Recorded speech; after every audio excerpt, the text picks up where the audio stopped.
Polícia apreende arsenal de fuzis após ataques a banco e a carros fortes na região. A apreensão ocorreu em uma casa na cidade de Sumaré. Policiais militares foram averiguar o local onde possivelmente haveria indivíduos envolvidos em ocorrência de roubo a banco na cidade de São Pedro e encontraram as armas. Os bandidos aterrorizaram a região, primeiro com roubo a banco em São Pedro.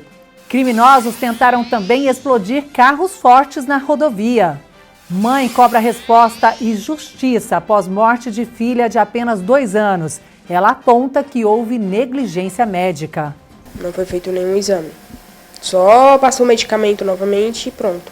Até 2050, quase 6 milhões de brasileiros devem ser diagnosticados com demência, mas é possível prevenir a doença. De uma maneira geral, a gente não tem uma política pública que adequa a esse idoso. Terceira edição do Passeio Histórico levou muito conhecimento sobre o Parque do Engenho Central em Piracicaba. E ainda está chegando a hora da decisão. Velo Clube vai em busca do título da Série A2. Hoje é terça-feira e esses são os destaques do Rio Claro Notícias, que já está começando.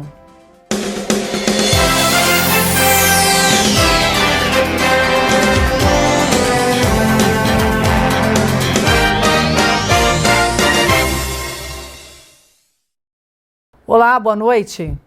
Nós começamos falando do terror provocado por criminosos ontem na região. Primeiro ocorreu um ataque na madrugada de ontem em São Pedro. Os bandidos levaram cerca de R$200 mil de uma agência bancária.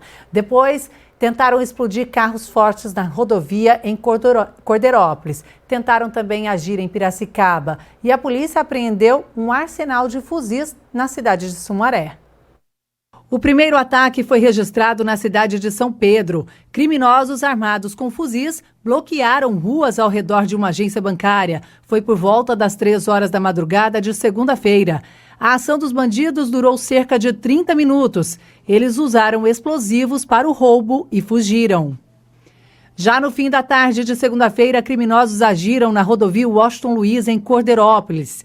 Vídeos compartilhados nas redes sociais mostram o momento das explosões e o desespero de quem estava na região.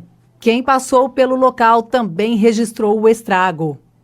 Segundo informações da polícia, ao menos 10 criminosos participaram do crime e explodiram 2 carros fortes. O grupo também estava armado com fuzis. A polícia militar informou ainda que os bandidos usaram 2 carros de luxo, que seriam os mesmos utilizados no ataque à agência bancária em São Pedro. E não parou por aí. Ataques também foram registrados na rodovia Luiz de Queiroz, em Piracicaba. O alvo também foi um carro forte. A tentativa foi frustrada e os criminosos fugiram. Olha, mas o setor de segurança também estava mobilizado nas buscas pelos criminosos. De pronto, foram iniciadas as investigações pelas equipes do Departamento Estadual de Investigações Criminais do DEINTER-9, que inclui as delegacias da região. Com isso, foram identificados os veículos, bem como os já conhecidos possíveis integrantes do bando, que é investigado aí, esse bando investigado por roubos da mesma natureza ocorridos na região de Piracicaba. Entre eles, um ex-policial militar e outros que também contam aí com passagens por roubos a banco e a carros fortes. As investigações levaram a polícia até uma casa na cidade de Sumaré. O local apontava que havia indivíduos possivelmente envolvidos com os crimes de roubo a bancos em São Pedro e também tentativas de assalto a carros fortes. Na residência, as equipes se depararam com indivíduos e ocorreu um confronto. Um desses criminosos foi ferido e morreu no local. Um detido ileso e um fugiu. Foram apreendidos ainda fuzis, coletes balísticos, roupas camufladas e rádios comunicadores. Quase 1.000 munições de diversos calibres, 3 veículos, além de explosivos. As investigações seguem para identificar e prender os demais criminosos, além de apontar o envolvimento e a relação entre os ataques.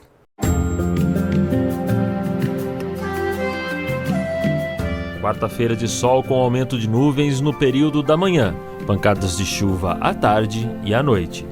Em Rio Claro, mínima de 20, máxima de 31 graus. Em Itirapina, mínima de 18, máxima de 30.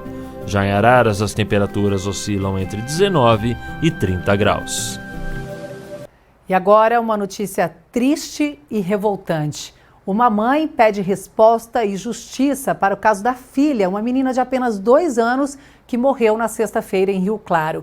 Ela aponta negligência no atendimento. Diz que a criança foi liberada 2 vezes da UPA da 29. Nós conversamos com a mãe e vamos acompanhar o depoimento. Os primeiros sintomas de que algo estava errado começaram na quinta-feira, dia 28 de março. Resfriada e com tosse, a mãe percebeu que o caso evoluiu. E no dia 1º de abril, deu entrada pela primeira vez com a filha Ana Beatriz, de apenas 2 anos, na UPA da 29, já com dor de ouvido, vômitos e dor de barriga. Ela começou com a gripe, com a tosse, e depois de alguns dias ela começou a reclamar de dor no ouvido. A noite inteira ela me acordava, mamãe, dodói, e ela botava a mãozinha no ouvido. Aí ela só foi reclamando mais, depois ela começou a reclamar do outro. Aí eu falei, não, agora eu tenho que levar ela na UPA. Foi onde eu levei. Só que eu achei que o médico ia passar algum remédio pro ouvido, né? Mas não, ele falou, ela, né, no caso, falou que o ouvido dela tava vermelho, que era por conta da gripe. Só passou um soro para minha filha. Como eu falei para ela da dor na barriguinha, ela pegou e passou um remédio, eu não sei o nome, qual que é o remédio. E deu lá no hospital, óleo mineral, eu acho que fala, só. Mesmo após medicar a filha, a criança não apresentou melhora e continuou reclamando de dores. Com isso, a Letícia levou novamente a filha ao pronto atendimento no dia 4 de abril. Só piorando, ela parou de comer, ela só vomitava, a dor na barriga piorava, ela estava com diarreia e não estava nem comendo.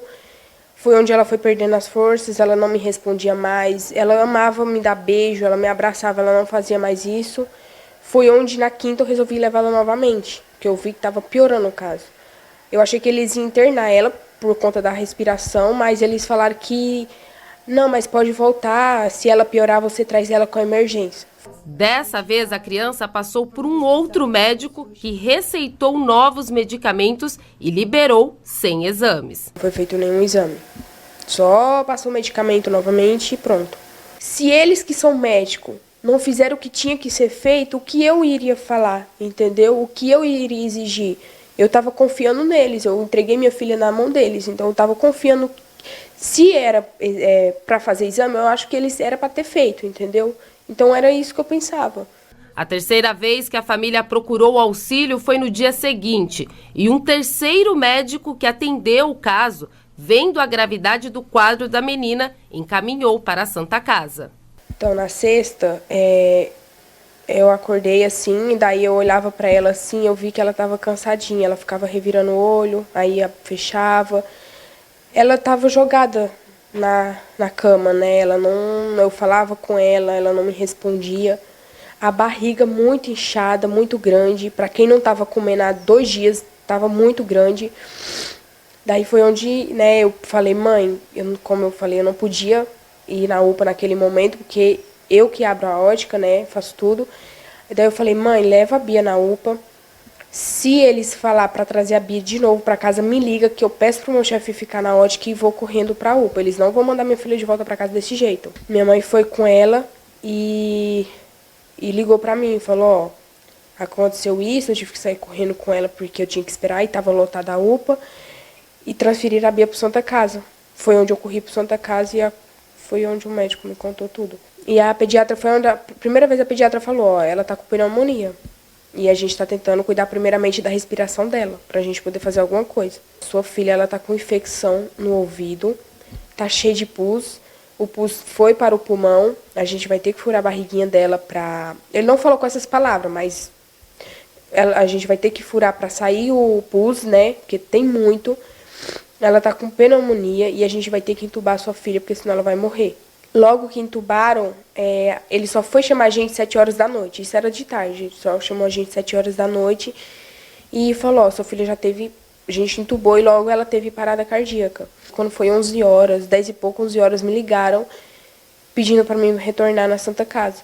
E aí eu já imaginei o que tinha acontecido, né? E foi isso.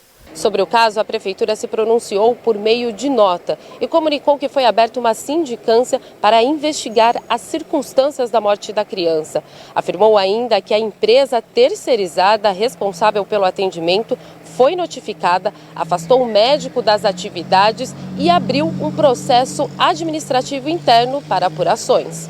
Mesmo em choque e em meio ao luto, agora a mãe espera por justiça e de que o caso seja investigado. A Bia, ela era muito... Ela era muito alegre. Ela acordava me chamando de mamãe, me dava um beijo. Ela a todo momento falava, mamãe, te amo. Eu acordava todo dia, 5 horas da manhã. Daí eu arrumava ela, dava o leitinho dela, levava ela pra creche. Quando eu ia buscar ela olhava assim pra mim pela portinha da creche e já corria, pegava a bolsinha dela e vinha, toda felizinha. Descia a rua correndo. Ela era muito carinhosa com todo mundo, tanto família quanto amigos.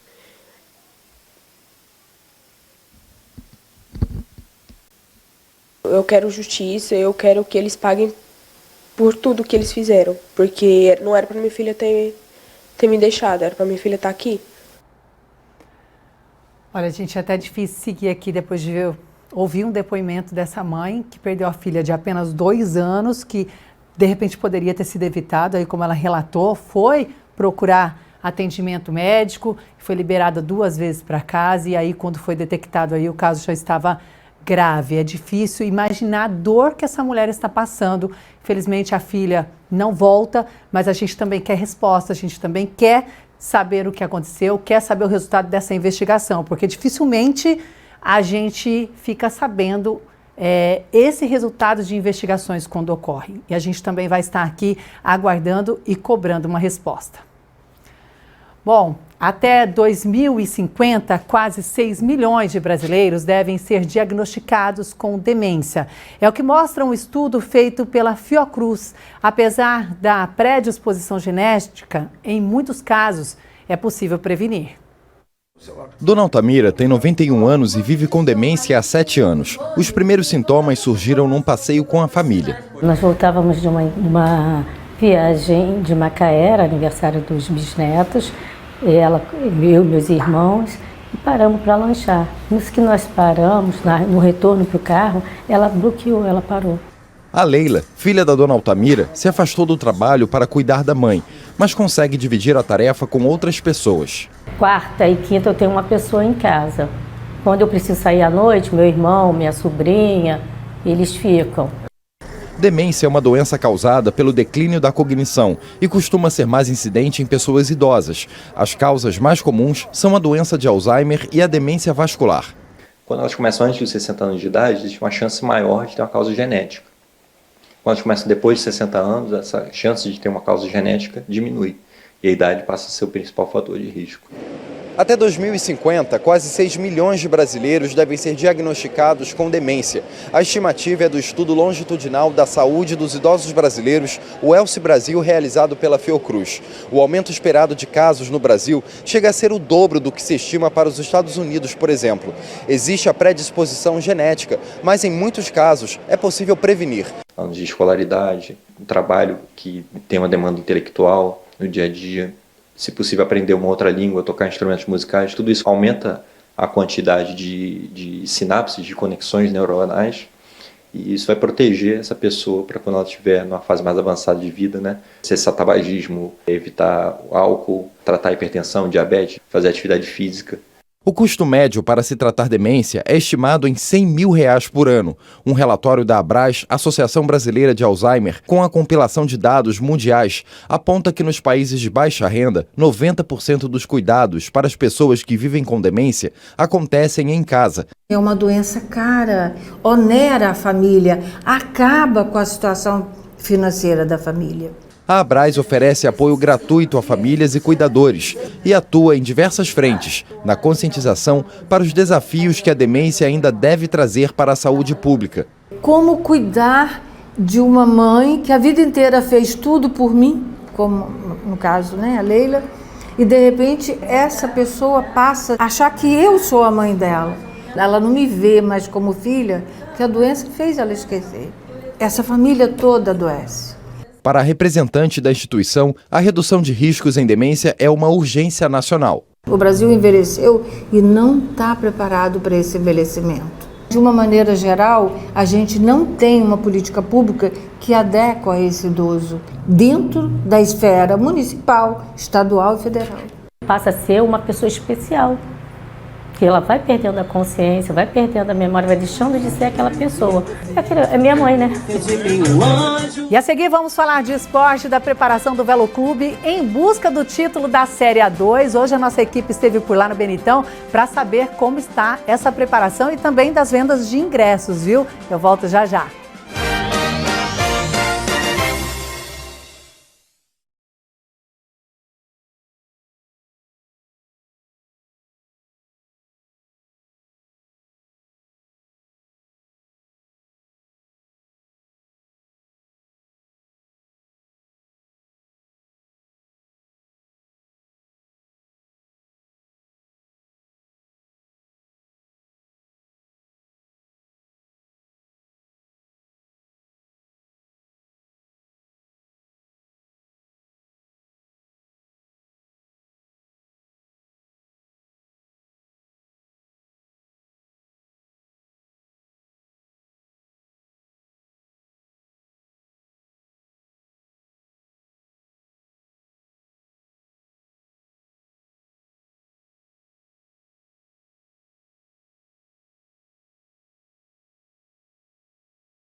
Estamos de volta para falar de uma caminhada realizada no último domingo, lá em Piracicaba, que detalhou o funcionamento do Engenho Central.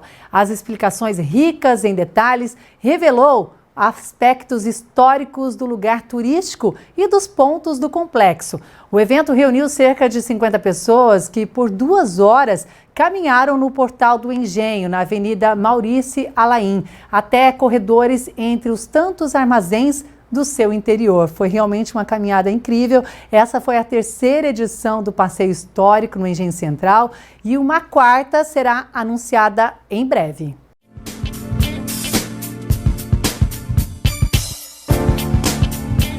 Vagas de emprego disponíveis em Rio Claro hoje para auxiliar de secretária, eletricista predial, líder operacional, garçonete, vendedor, assistente técnico, motorista profissional, conferente, churrasqueiro e balconista. Os interessados podem procurar o Conecta, que fica na Rua 3, número 1636, no centro, ou acessar o portal da empregabilidade. E agora vamos falar de esporte, porque o Velo Clube está em busca agora do título da Série A2, depois de conquistar aí o acesso no Benitão. A partida de ida vai ser amanhã na casa do adversário lá em Bauru e depois o Velo Clube recebe aqui o Noroeste no sábado no Benitão. Vamos ver como está então essa preparação. Após conquistar o tão sonhado acesso, depois de 4 décadas, o Velo Clube entra em campo novamente. E a próxima partida é tão importante quanto a última, já que agora o que está em jogo é o título da Série A2. E dessa vez, o rubro-verde irá enfrentar a Locomotiva de Bauru, o Noroeste. Eu sempre falei que o Noroeste individualmente tem vários jogadores que podem desequilibrar a parte do meio para frente. Eles fizeram uma grande partida domingo, principalmente o Pedro Felipe fez um grande jogo. Mas eu acho que a situação nossa hoje é me preocupar realmente com a minha equipe, com aqueles que eu vou conseguir colocar em campo, tentar achar duas ou três soluções, né, para esses problemas que nós temos e tentar fazer um jogo muito competitivo para trazer um resultado positivo e sempre com chances de fazer a final aqui no nosso domínio. O primeiro jogo acontece na casa do adversário e o desafio agora é montar a equipe que vai entrar em campo nesta quarta-feira.